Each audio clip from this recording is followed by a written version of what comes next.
I'm John Batchelor. This is the John Batchelor Show. Gordon Chang, my colleague, and I have just spent quite some time dialing through Asia about the currency war underway right now between the Chinese yuan, that's the renminbi, the currency of China, and perhaps the rest of the world.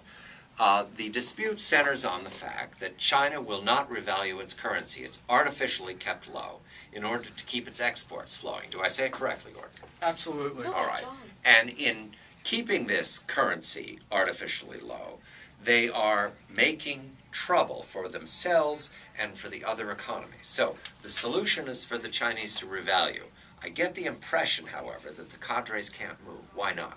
They can't for a number of reasons. One of them is that their economic model is based on a fixed renminbi, Right. which is manipulated. Right. But the other thing is that they've got a leadership transition in late 2012, and during that time, the senior leaders don't want to compromise. They don't want to be seen to giving in to foreign pressure because that's bad politically. I see. So it really isn't about economics with them. It's about maneuvering for the next leadership. The next generation leadership, the so-called fifth generation leadership, is nobody in the new group is going to want to say something that can't be that can't be justified later on. They got a real problem there.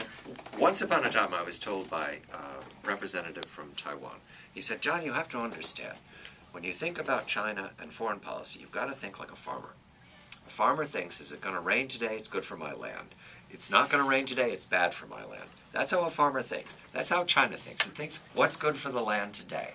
Is that a fair interpretation of what's going on in Beijing? They're not thinking globally. They're thinking what's good for the land today. They're thinking, about what is going to happen in the next hour or so, basically on your analogy. On the land. And the problem is that the rest of the world is becoming just frustrated with the Chinese because we've been sending Nobel laureates, prime ministers, all sorts of analysts to Beijing to talk about all of these issues that are really in the best interest of the Chinese to have a more flexible currency. They're not listening. And it's not like they're not listening in 2010. They haven't been listening since the beginning of this decade. Have we come to a point here?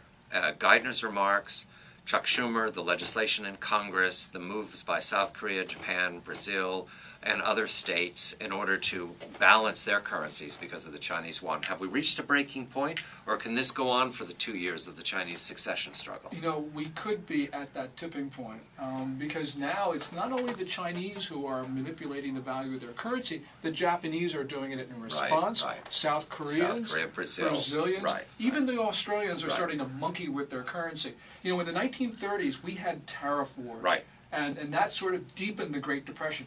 This time, it isn't going to be tariffs, it's going to be currency. And it really starts with Beijing, and it's rippling out. And this is a real problem because this whole system of free-floating exchange rates is now being undermined.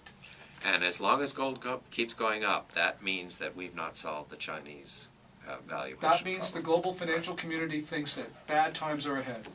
Gordon Chang of Forbes.com. I'm John Batchelor. This is the John Batchelor Show. Good day.